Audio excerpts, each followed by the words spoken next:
मुख्यमंत्री जी अपना हिस्सा तो लेते ही रहे हैं, ना सिर्फ उन्होंने लिया है, उन्होंने छीनने तक का काम किया। तो ऐसे में अब जब कोई अपने अधिकार की बात करता है तो वो भी उतना ही जायज़ है जितना जायज़ मुख्यमंत्री जी के कार्यकाल के दौरान था।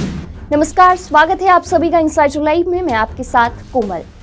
जेडीयू का अंदरूनी घमासान बिहार में नीतीश विरोधी दलों को खूब भा रहा है। उपेंद्र कुशवाहा ने बगावत की चिंगारी सुलगाई तो इसे आग बनाने में चिराग पासवान भी सामने आ गए हैं। उन्होंने साफ कहा है कि नीतीश कुमार खुद दूसरों का हिस्सा छीनते रहे हैं। आज जब उनसे कोई हिस्सा मांग रहा है तो उन्हें ये बर्दाश्त नहीं हो रहा है।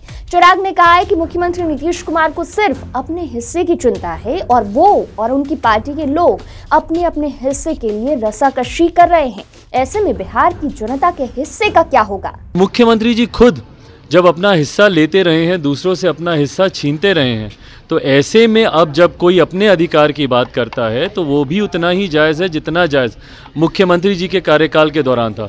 बट बहरहाल चिंता इससे इस बात की उठती है कि जब एक दूसरे के हिस्से की रशाकशी में उन्हीं की पार्टी के नेता और वो स्वयं मुख्यमंत्री जी लगे हुए हैं, ऐसे में बिहारियों के हिस्से का क्या? आज की तारीख में जब मुख्यमंत्री जी और उनकी पार्टी की चिंता होनी चाहिए थी कि सत्ताधारी पक्ष होने के नाते बिहार और बिहारियों की वो चिंता करें, ऐसे में उनकी पार्टी में खुद जो रशाकशी चल रही है, इसमें ना बिहार की कोई चिंता कर रहा है, ना बिहार के ज्वलंत विषयों पर कोई चर्चा कर रहा है, ना बिहारियों की कोई बात कर रहा है। ये एक चिंता की बात है। उपेंद्र कुशवाहा के बहाने चिराग पासवान ने नीतीश कुमार पर बड़ा हमला करते हुए कहा है कि नीतीश कुमार दूसरों का हिस्सा न सिर्फ लेते हैं बल्कि उसको छीन भी लेते हैं। दूसरे के हिस्से को छीन कर नीतीश कुमार मुख्यमंत्री की कुर्सी को बचाकर रखना चाहते हैं। जॉर्ज फर्नांडिस, दिग्विजय सिंह, शरद यादव सबका हिस्सा छीनकर आज मुख्यमंत्री की कुर्सी नीतीश कुमार बचाए हुए हैं। रातों रात शरद यादव को पार्टी के राष्ट्रीय अध्यक्ष की कुर्सी से हटाकर खुद राष्ट्रीय अध्यक्ष बन गए थे। मुख्यमंत्री नीतीश कुमार दूसरों से उनका हिस्सा छीनते रहे। ऐसे में जब कोई दूसरा व्यक्ति अपने अधिकार की बात करता है तो वो उतना ही जायज है जितना नीतीश कुमार के कार्यकाल के समय था। भाई बात तो उनकी बिल्कुल सही है। मुख्यमंत्री जी अपना हिस्सा तो लेते ही रहे हैं, ना सिर्फ उन्होंने लिया है, उन्होंने छीनने तक का काम किया है। जो उनका हिस्सा नहीं भी बनता था उस भी हिस्से को छीनकर मुख्यमंत्री जी ने किस तरीके से अपनी कुर्सी को बचाकर रखें, ये प्रयास उन्होंने कभी नहीं छोड़ा।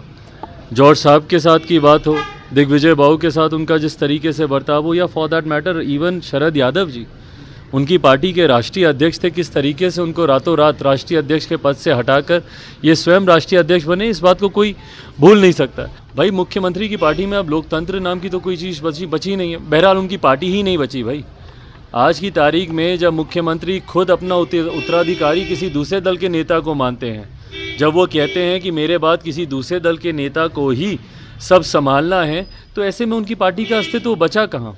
ये बहुत ताज्जुब की बात है भाई कि अपनी पार्टी में उनके पास एक ऐसा नेता नहीं है जिसको वो अपने बाद अपना उत्तराधिकारी माने, या वो चाहें कि भाई हमारे बाद ये सब कुछ संभाले। तो ऐसे में दर्शाता है कि उनकी पार्टी में तो कुछ आज की तारीख में बचा नहीं। अब जो बचा कुचा भी है वो किसके पास जाता है नहीं जाता है, वो पार्टी का इंटरनल मैटर है।